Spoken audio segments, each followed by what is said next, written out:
Lagos State Police Command of the Nigeria Police Force, in a very long press statement over its alleged false armed robbery accusation and detaining of a said minor, Quadri Yusuf Alabi, claimed it acted on the basis of thorough investigation, but in its long statement on Saturday, the police command could not state any substance or reasonability linking the said minor to the crime, even when the police command claimed some members of the Amukoko community that identified the suspected armed robbers and street fighters were robbed of their belongings. This could have offered the police the opportunity to know if the suspected persons were rightful or wrongful, because, in the course of investigation, the police is expected to have been able to present or state one or two of the stolen items that was found in possession or connection of the arrested suspects, but, judging from the police statement, shows the police did not do its work. Instead, it shifted its responsibility to the court by thus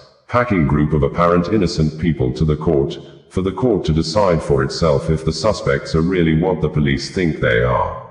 For the purpose of clarification, no matter the large numbers of people who may have made allegations against a particular person or persons, the investigative officer, either a journalist, intelligence or police officer, must consider such statements or accusations as hypothetical or tentative statements that could be proved right or wrong after empirical validations of facts, because human beings can conspire together in large numbers to make false allegations knowingly and unknowingly against a person or persons for a reason best known to them.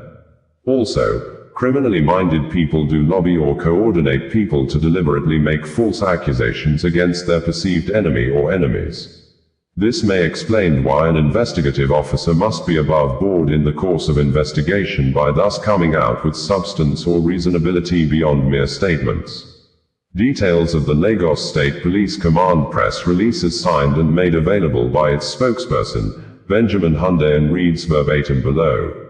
The Lagos State Police Command is aware of public concerns surrounding the case of Alabi Quadri, an 18-year-old who was remanded to correctional service following his involvement in violent attacks, public disturbance, causing extensive damage to public and private properties, and injuries to persons standing by in the Amukoko area of Lagos State earlier this year.